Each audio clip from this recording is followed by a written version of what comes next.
We'll go ahead and get started here.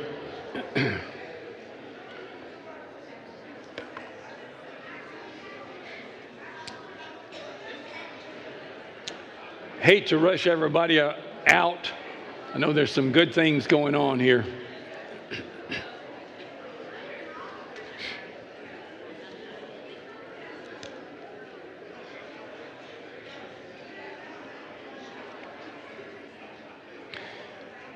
I want to let you know that the lesson that I've developed is a little bit different from what we've talked about in terms of change recently.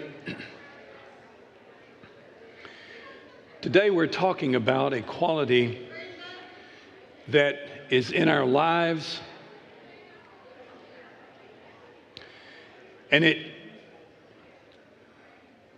it's an ingredient in many of the things that we've discussed so far. And I've thought a lot about this through the years. We're talking about joy. And I know that there are people who are sitting here today who, and you will identify with many of the things that I bring out. When I think about joy, I think about grandchildren. And this is one of our grandchildren on the screen here.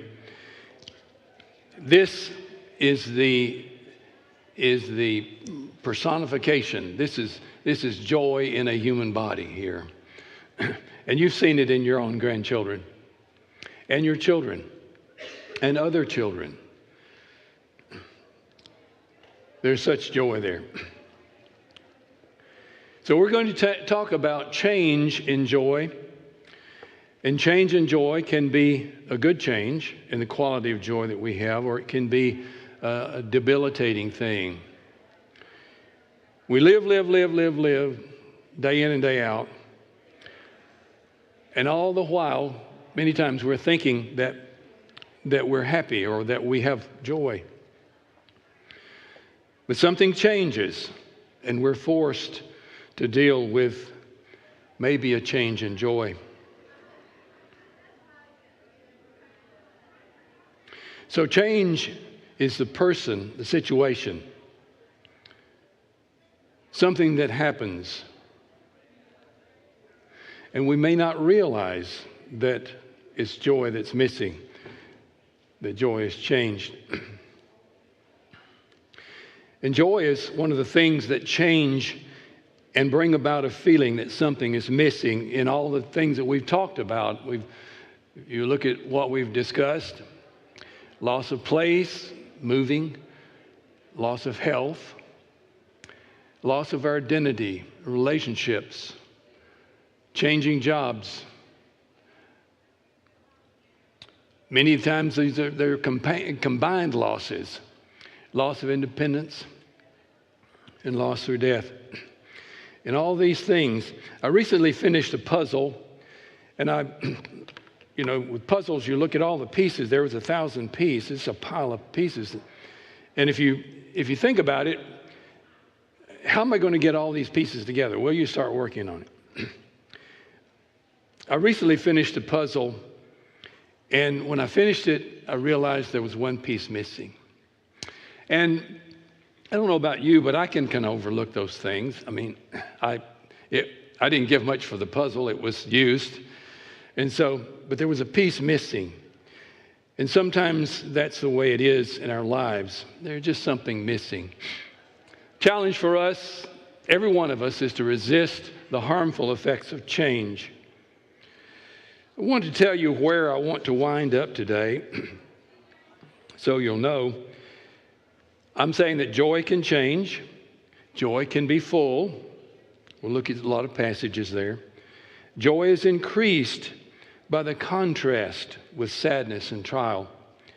Joy comes in spite of circumstances, and it can be hindered by the prescriptions or the antidotes of the world.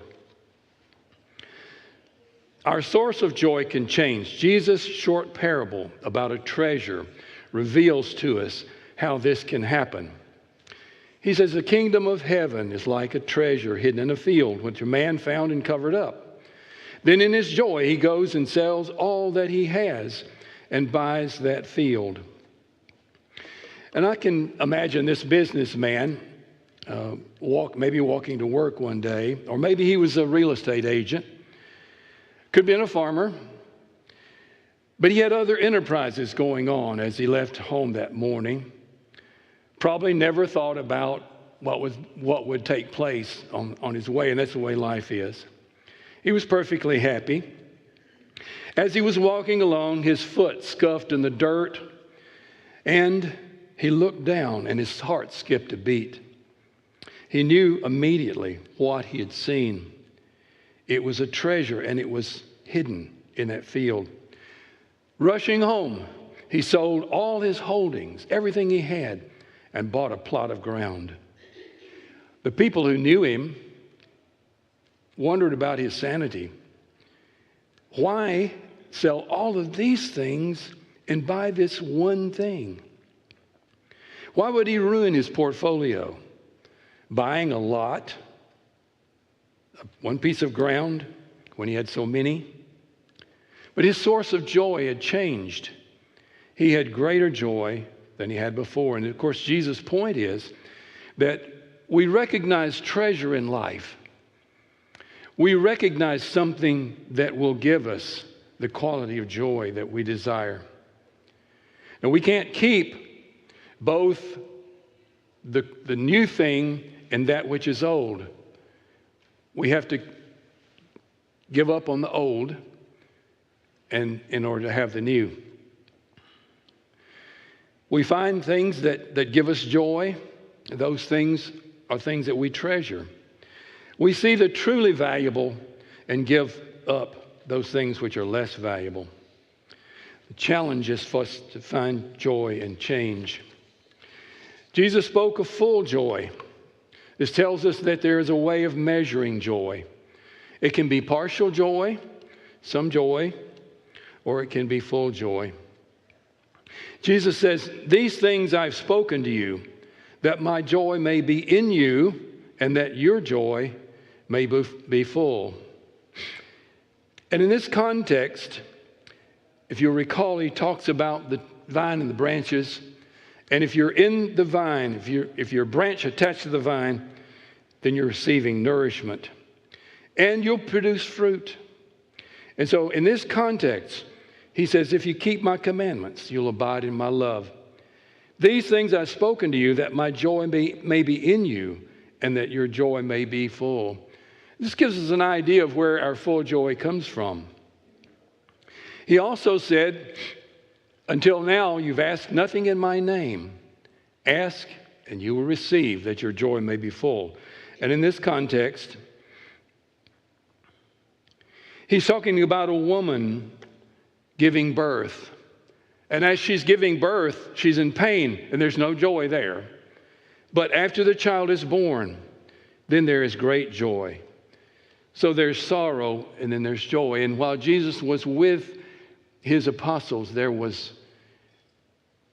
trial, there was struggle, there was all kinds of difficulties going on. But when he comes back, when he sees them again, then there will be joy. Until now, you've asked nothing in my name. Ask and you receive, that your joy may be full. And so, John, in one of his letters, writes, and we are all writing these things that our joy may be complete. And of course, if you recall what John is about, he talks at first in the letter about eyewitness accounts, those who had seen Jesus, those who had touched him, those who had heard him. These are the things that would make their joy complete. And he writes about keeping God's commandments, and he tells us how we may know that we are in him. And these are the things that bring us full joy. We never know. Asking people, how you doing?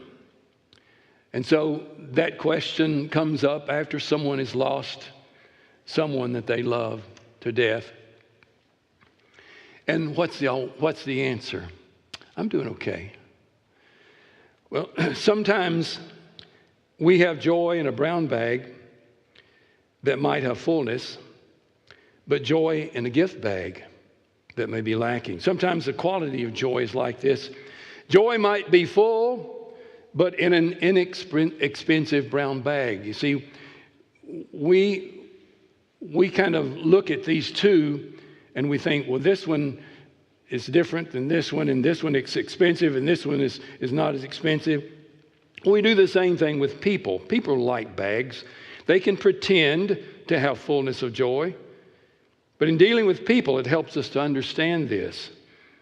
A person can give an Academy Award-winning performance will never suspect that the joy has gone out of their lives.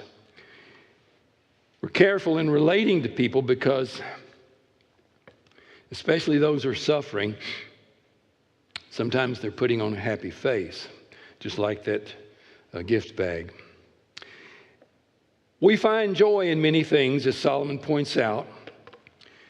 I said in my heart, come now, I will test you with pleasure. Enjoy yourself. But behold, this also is vanity. And so I thought about the song, Looking for Love in the Wrong Places. That's kind of what Solomon was doing here. Looking for joy, looking for happiness, looking for meaning in his life. He's looking in the wrong places. It's often advertised as being in bars on Lower Broad. And if you look at the news, we look at the news on Saturday and Friday nights. I can't believe the number of people down there. They close the road off, if you've seen this. And there are people all down there. Many of them may be looking for joy, but they may be looking in the wrong place. In the stock market, in lifestyles of rich and famous, in the gym or on the field, Solomon didn't find it in all of these advertised places. And those of us sitting here are wise enough to know that this is true. We might contrast sorrow, and that is sadness, with joy. Solomon has done the work for us. He details two houses. One of the houses is the house of mourning, is what he calls it. The other is a house of feasting. Joy is in the oddest places. It's the quiet after the party where people were having such a good time. It's time spent with a grieving family. It's the person who has experienced the death of their spouse and waking one day recognizing themselves to be strong. Joy comes at the oddest moments. It's triggered by something inside of us. Solomon expresses it in this way, and he uses the word better. A good name is better than precious ointment, and the day of death is better than the day of birth. It is better to go to the house of mourning than to go to the house of feasting, for this is the end of all mankind, and the living will lay it to heart. Sorrow is better than laughter, for by sadness of face the heart is made glad. The heart of the wise is in the house of mourning, but the heart of fools is in the house of mirth. He points out that the day of a person's death is better than the day of their birth in verse 8 of that chapter. A person's name, well, we give a person a name like Mary or Aaron, and I knew what our daughter's name meant. It's Vera, meaning truth. I believe, if I can remember that. But I didn't know what our son's name. I had to look that up. Did you check your children's names when they were born? We sometimes do this at special occasions, maybe birthdays or whatever. But as the day of death comes, the name Mary finally means something. It means beloved. The name Aaron at the day of death has achieved his purpose and grown into his name. That's what I take this to mean. Going through life thinking it's a party is a poor way to live. It's not real. It's in the house of mourning that a person learns what true joy is. We begin to see that joy may keep us guessing. Where is it? How did we get it? Bittersweet is a word that means producing or expressing a mixture of pain and pleasure. Joy is bittersweet. We know true joy because we've known sorrow. Until a person experiences sadness, can he fully understand joy? Can he have joy until he experiences sadness? There's a contrast between dark and light. Sadness in one's life makes joy pop like a speck of sun against dark storm clouds. This means something to some of us this morning because you've experienced things. And you set those things against something else. Something that you've gotten somewhere. And that something is joy. He sums up by saying that the heart that is in the house of mourning is wise.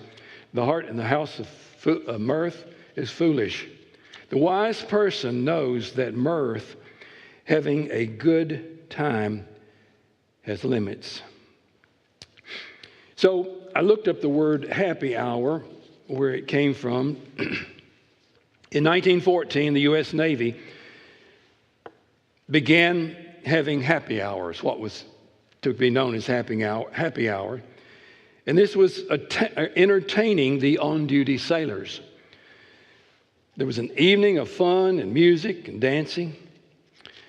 April 1914, there was a news article that reported the sailors enjoyed themselves with as much abandon as though no war were in the air. It didn't originally mean cheap drinks and good deals. There's a passage that explains the meaning of mirth. Psalm 137 and verse 3. For there are captors inquired of us songs, and our tormentors mirth, saying, sing us one of the songs of Zion. I don't know what the intention of the captors was. Maybe they were trying to cheer up these people who were despondent because they'd left their home and were going into captivity. Maybe they were just tormenting them. But there was no celebration for God's people at the river of Babylon. Sometimes we expect something of people who mourn. We're just trying to cheer them up. Let's sing a song together. Let's have happy thoughts here. Many times this doesn't go over very well. How often has the anticipation of an event brought far more joy than the event itself? Human experience is filled with such events, possibly beginning with a birthday or Christmas. I don't know about you, but I sure did look forward to these occasions. The scene in our mind may be more joyous, though, than the actual event. The future event is ideally situated with vivid colors and delicious smells, friends and family, and joy beyond reality. That's the anticipation. Looking forward to a vacation that's full of joy. The vacation itself, though, it's often mixed with a bag of happiness and irritation. It's a human trait to glamorize, romanticize the picture of something we look forward to. Anyone who reaches a certain age realizes that not everything about life is desirable. When I remember that life is not what I expect, my plans are subject to change. Life is in this world is often a mixture of joy and bitterness. I can choose joy, or I can choose resentment, self-pity, and loss of purpose. I can face each day with a new attitude of strength, or I can rely on habits that dull the grief. Overeating, using alcohol and drugs, shopping, isolating, becoming this person.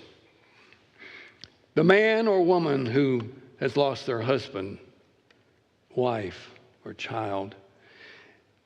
And I think there's some refuge in that. But again, Solomon writes about it. There is a vanity that takes place on earth, that there are righteous people to whom it happens according to the deeds of the wicked, and there are wicked people to whom it happens according to the deeds of the righteous. I said that this also is vanity. And I commend joy, for man has nothing better under the sun but to eat and drink and be joyful. For this will go with him in his toil through the days of his life that God has given him under the sun. Recently in our grief support group, we were introduced to a lady named Joy Martell Souter. Many of you may have read her book. And the title of the book is Where is Joy? Her daughter was in her junior year at Tennessee Tech, Jennifer. She wanted to help. She wanted to help teens. She wanted to teach. And she had already taught a lesson in one of the churches in Cookeville to the teenage girls. She and her fiance were hiking, and she fell and was killed. You see, things happen in life, and we don't expect it. I can't say, well, I'm going to live my life right, and then God won't do anything to make me sad. I won't have any loss because I'm living right. Well, this goes back a long way, doesn't it? Who sinned, this man or his parents, that he was born blind? So Solomon says here that there is the idea that good people have good things and bad people have bad things. Well, that's not true. He found out that this was not true. When we grow and learn what life is truly about, we realize there's a mixture of joy and sorrow. We quit asking, why me? And began asking, why not me? We allow the joy in our lives to make us what we are. We refuse to allow our sorrow to define us. I'm not the parent whose child died. I'm the parent who came through the valley of death. Most of life's truths may be relative when we compare and measure them. They're not just one thing or just one amount. They're called by different names and show themselves in different measures. Many of you may be thinking joy and happiness. Well, that's part of it. You're getting a double dose of C.S. Lewis today. C.S. Lewis writes about joy in his autobiography, Surprised by Joy. And the passage seems to pick up on Solomon's thinking about getting knowledge. He describes joy as a time when his exciting, beloved subject was Valhalla and the Valkyries. And that's the picture up there. The joy in his youth was in looking at pictures of Valhalla and the Valkyries. They were later known to him inside and out. He decided he would study this. And so I don't know how difficult it is to read the literature in the original language, but he learned how to do that. To read Norse literature in the original language. He compared this to building a temple for a god or goddess. And once he got it built, the god or goddess had disappeared. There was no god or goddess in that temple. And so life is filled with these subjects that we admire at a simpler and innocent time before they're fully known. I remember being enamored with the Civil War in I think it was middle school. And I just love to look at these battle maps. And it was a romantic thing. I didn't understand that thousands of men died and that they suffered terribly in this war. As long as I romanticized about that, it gave me joy. What was it that you admired, found fascinating? A sport, music, some mechanical advice, a device, a place, famous person? Later, as you had fuller knowledge of it, the joy may have been diluted with facts and figures, making you knowledgeable, but enjoying it less. The quality of your joy had changed. William Wordsworth wrote a poem about experiencing joy at an unexpected point in mourning the death of his 2 children. His first lines, "Surprised by joy, impatient as the wind, I turned to share the transport. Oh, with whom but thee, deep buried in the silent tomb." You've lost your parents, you know how this feels. There's a memory that comes to your mind. It's triggered by some smell, some sight, some place, some person. And you think, I'll share this with my mother. I'll share this with my daddy. There's a deep longing to share something with someone who is no longer there. He was puzzled that he could have joy. Where does joy come from? Is joy hardwired in that it can't go or come? Can you and I say that our joy changes? As we sit here this morning, can you say that you have the same or as much joy as you did in some past time? How do my surroundings affect joy? These questions suggest that joy is hard to understand. There are many things that we can understand by reading about joy in the Bible. And some of those things, I'll have to be honest with you, I don't understand. But there's one thing that's crystal clear to me. God is able to give us joy that is not mixed with anything else. Real joy has no additives, such as regret, guilt, competition, jealousy, conceit, defeat, grief, or fear.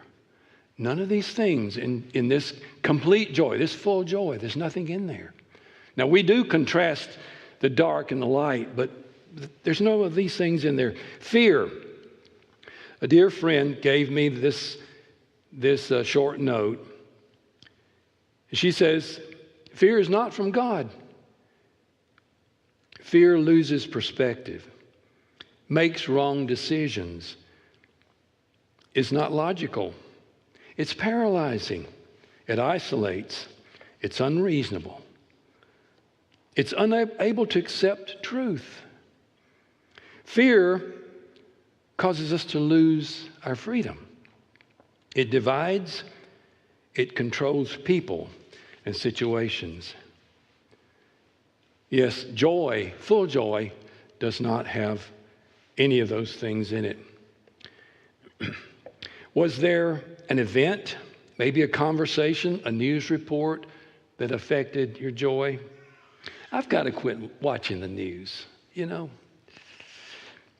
I'm aware of what it does to me, but there's something that draws me to it. It's the television set, I think. Maybe I'll blame that. How do my surroundings affect joy? James says, consider it all joy, my brothers and sisters, whenever you face trials of any kinds. And Robertson, in his lexicon, Greek lexicon, says that all joy, whole joy, unmixed joy, is found also in Philippians there. So these things are pure joy. There's nothing mixed in. But how do my surroundings affect my joy? God told Lot's family, I have good news and I have bad news. The good news is that you'll all be saved from the fire that will destroy the corrupt cities. The bad news is that your home will also be destroyed. As they left, they were remembering past joy. In spite of all the corruption in that city, they had joyful lives. They left behind friends, all their possessions. He said, don't look back. Don't stop in the hills. Lot's wife, for some reason, looked back. She could not accept the change and see the future possibility that was ahead of her. Temptation of keeping what was to pass away was too much for Lot's wife. Again, true joy can only be seen compared to darkness. My art teacher told me, make your lights lighter and your darks darker. And if you'll look at some of Kincaid's paintings, he does that. That joy, that light pops out. So if you'll notice the colors up there, the yellow maybe appear brighter with the dark around it. We could also talk about brightening a room. There are a lot of things that you can do if you have a dark room in your house. Some of the things that I looked up online, you clean your windows. Yeah, that's a good thing. Use mirrors to reflect light, light-colored paint, your light bulbs. All these things can brighten a room. But what do we do? How do we brighten our lives? I might think about the things in life that could give more joy, make it brighter. Humanly speaking, having servants taking care of me, a servant to make my set up my vacations, get my driver's license renewed, all these things. Maybe those would boost my joy. What about the Apostle Paul? He mentions joy. We want you to know, brothers, about the grace of God that's been given among churches of Macedonia. For in the severe test of affliction, their abundance of joy and their extreme poverty have overflowed in the wealth of generosity on their part. Is it possible for joy to exist when you're in extreme poverty? Well, the churches in Macedonia had joy. Goes against logic, doesn't it? That joy can exist in funniest places. An immature person might get joy by, as I said, having a lot of servants. But true joy is contrasted with troubles, poverty, death of a loved one, sickness, caregiving, and often confusion, no answers to the why. And you know the joy of childbirth after the child is born, of taking care of an aged parent after they pass.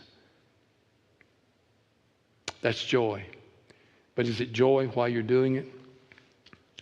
The Indian philosopher and author wrote, I slept and dreamt that life was joy. I awoke and saw that life was service. I acted, and behold, service was joy. All these sources of joy, all these places where we go for brightness. Another thing that we might connect with joy is being famous and having power. That would give me great joy. John the Baptist pointed at Jesus and he compared himself to a best man and a bridegroom. It was the bridegroom that had the joy. And so John was willing to back out. The one who has the bride is the bridegroom. The friend of the bridegroom who stands and hears him rejoices greatly at the bridegroom's voice. Therefore, this joy of mine is now complete. He had joy, and he was giving up his power, his following. He found joy in being lowered in rank. He found joy in recognizing the one who brought true joy. Things can hinder our joy. We have to get past things that would take away our joy. These are the weights that slow us down. The writer of Hebrews tells us, therefore, since we're surrounded by so great a cloud of witnesses, let us also lay aside every weight and sin which cling so closely, and let us run with endurance the race that's set before us. Looking to Jesus, the founder and perfecter of our faith, who for the joy that was set before him endured the cross, despising the shame, and is seated at the right hand of the throne of God. How did Jesus get through the agony of the cross? Well, he had joy. I don't understand it, but he had joy. The cloud of witnesses is actually those who were martyred for their faith. And so we're surrounded by these people, and we know their stories, many of them. And we can have joy that will support us and keep us until we leave this earth. And finally, Paul writes about a joy coming from the God of hope. May the God of hope fill you with all joy and peace in believing, so that by the power of the Holy Spirit you may abound in hope. It's the joy that boosts our hope, knowing that the things that we've lived through develop unalloyed joy. We have hope. And it's the Holy Spirit here who comes beside us and walks with us and puts his arm around us and encourages us and supports us at times when we need him. So what does the future hold? We won't get any younger. We can't count on our family and friends staying the same. We may lose some of that, but our joy is made complete by our struggle. We've tried to say that the quality of our joy can change. It can be full, or it can be partial. Joy increases by contrast with sadness and troubles. Joy comes in spite of circumstances, and it can be hindered by the world's prescriptions. We can look for joy in the wrong places, with the wrong people, the wrong sources.